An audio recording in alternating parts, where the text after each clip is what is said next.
morning, everybody. Today we are learning how to measure with the recipe called quick chocolate chip sticks. There we go. So first thing we're going to do is Miss Leah is going to wash her hands. All right. I have already read my recipe, and my recipe states that I have to put the temperature of my oven to 375 degrees, which means I have done that already. Okay. And I've already started my dish station back here. So I have one bin with some soap. I have my washing towel, and I have a dry towel. My hair is pulled back. I've got my apron on. I'm ready for lab. I've read my recipe, and I've preheated my oven. Now we're going to focus on measuring, all right? So again, when we're measuring, we have two sets of ingredients. You have your dry and your wet. We're going to start with our wet ingredients, our dry ingredients. All right, so the first ingredient that I have, and if you guys want to follow along, we should be looking at the measuring techniques assignment in Google Classroom. So when we measure flour, the first thing I'm going to do is I'm going to fluff it, all right, and then I'm going to sprinkle it in, all right. You want to do this so you get an accurate measure of flour. You don't want to get too much flour in your recipe, all right. So my flour has to be sifted, so I'm going to already put that in going in my flour sifter. My recipe says I need 1.5 cups. All right. I am leveling off my flour with the spatula. All right. So your flour is really the muscle in your recipe, okay? The next thing you're going to add is salt. We add salt because it enhances the flavor of whatever it's in. And I always tell my students, salt is like a good partner. It doesn't change who you are. It makes you a better version of who you are, okay? That's exactly what salt does. So I'm gonna just make that in a little pile, and that is 1/2 teaspoon of salt. The other thing that I need is baking soda, all right? Baking soda is a chemical leavener. It makes things rise. And the nice thing about this lovely box, it has a little built-in leavener, so I'm gonna use that. And with baking soda, you typically need another acid to help it react. And it's interesting because people think, well, what's the acid in chocolate chip cookies? Would anybody know what the acid would be for chocolate chip cookies for the baking soda to react? It's a trick question. Not everybody knew. Not everybody knows that. Yes. What's the acid for the baking soda to react? It's actually brown sugar, okay? There's slight acidity in the brown sugar. All right. So I am sifting this onto just the lid of my bowl, and I love that for a reason that we will find out in a second. So we do that to aerate everything, and then what I also do, a further step, I take it, and then with my fingers, I just make sure it's completely mixed. So those are my dry ingredients. Now I'm gonna take my, that's preheated, thank you. That's fine. Oh, guess what? We're cooking in the kitchen, and I've got some other cookies in there, and they need another 2 minutes, so I'm gonna set a timer for 2 minutes. All right. So, with chocolate chip cookies, you're doing something called the creaming method. And with a creaming method, you are taking typically butter. However, in this recipe, we're using oil. We're using oil because by using oil, it makes the recipe dairy-free, okay? I typically use butter, but for the purposes of, listen, sometimes you have to know how to modify a recipe. It's good to have that sub of being able to use it. So, when I'm measuring brown sugar, again, you are going to take it and you're gonna pack it so hard it should be level, okay? And it should come out like a hockey puck. I'm gonna drop that in there, that's 1/2 cup.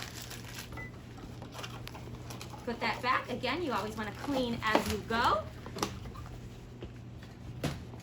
So for my sugar, to measure that, you're going to scoop it into your measuring tool. Again, this is also half a cup, so it's equal amounts of sugar and brown sugar. And there's lots of different recipes for chocolate chip cookies. I happen to like the effect of when the sugar is of equal amounts. All right, so I've got my sugars. If I had butter and I needed half a stick of butter, that would actually be just one stick. So half a stick of butter is half a cup, and it's also 4 ounces. But in this case, we're using oil. When we are measuring liquid ingredients, you gotta practice your squats, all right? So you gotta get eye level with it, and thankfully, my exercise teacher is very kind, and she helps me practice my squats, all right? All right, I'm gonna take that, add it to my bowl. The tool I'm gonna use is a wooden spoon. I'm not gonna use, all right, see, sometimes you're cooking not just with your eyes, but also with your ears. That needs some attention, so we're gonna give it some love.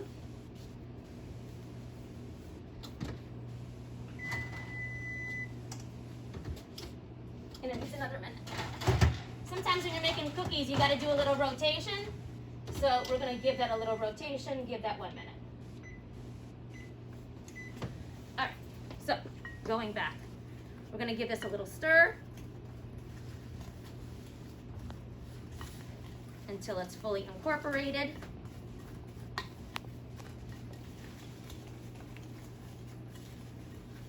All right,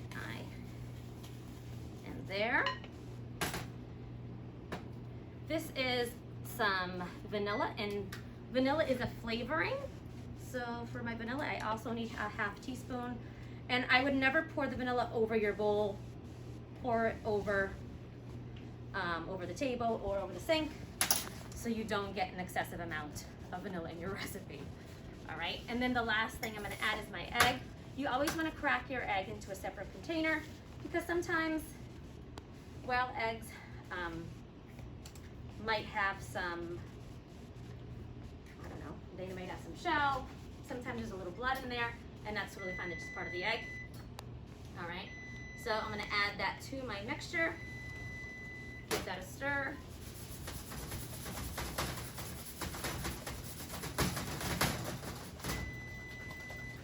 I hear you, I hear you.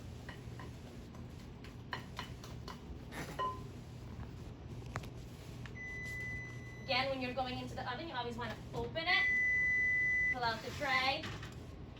All right.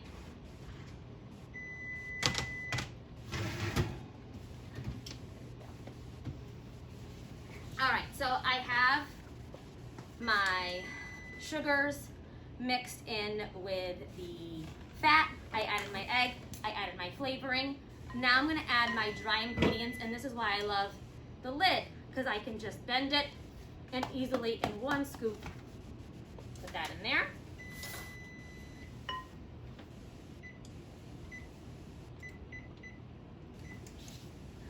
And I'm gonna stir it. So when I stir, this is kind of like a folding technique. You're turning, you're going up and over.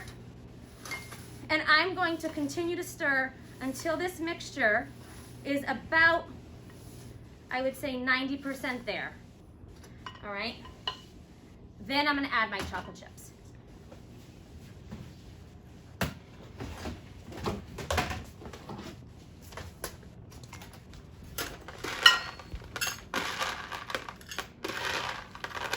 And I also need half a cup of chocolate chips. Miss Leal does not have this recipe memorized. Then I'm gonna add my chocolate chips, and I'm gonna continue stirring until it's just incorporated. All right. We do that because we want a tender cookie. We don't want a tough cookie. All right, in the classroom we use all-purpose flour, and that's just one type of flour that you can use when you are baking. All right, so for me, this has all come together, and that's the consistency that I'm looking for, okay? So here we have chocolate chip cookies. All right, so these are chocolate chip cookies, but we're gonna make sticks.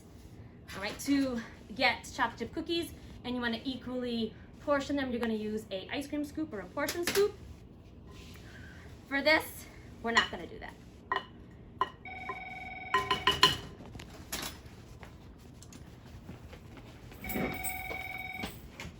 Good morning, what do you think? Yeah? Yeah?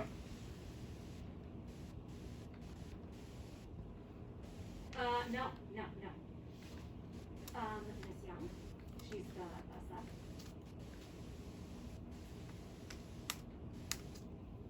Yeah. Yes, she's not the exclusive Jackie. If Miss Young isn't here. Yeah. Thank you. Bye. All right. So to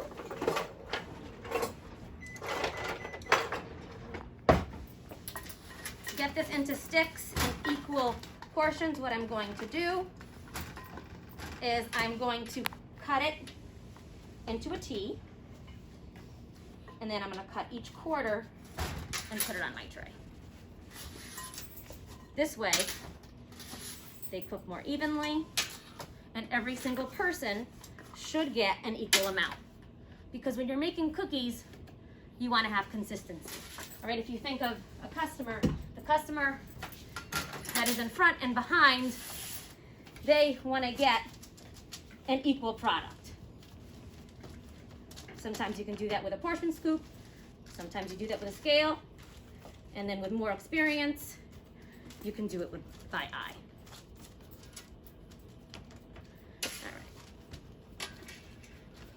So I have put the cookie sticks on some parchment. Parchment is used, anybody know why?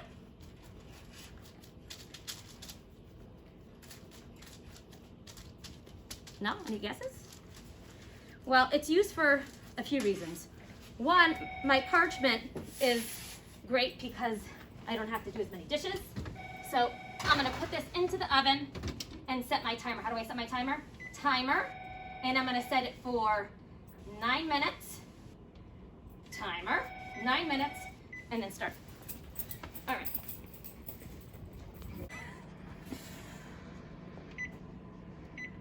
All right, so my cookies have spent 8 minutes for the first go around. I rotated my cookies and they spent another 4 minutes in there. And to cool, you wanna make sure they're gonna go onto a cooling rack so the cookies cool and have a little bit of airflow to cool properly. You also wanna make sure that the cookies are continuing to set. So I'm not gonna touch them for a good 3 minutes. And then once I do that, I'm gonna use my turner to remove them from the parchment paper. And I just wanna review how we turn the oven on. So I'm gonna hit bake. I'm gonna enter the baking time, and then I'm gonna hit start. And that preheats my oven. And then I also wanna review how we set the timer. To set timer, we hit timer on, we hit the number 8, and then start. And that sets my timer for 8 minutes. Thank you, have a beautiful day. I love you all.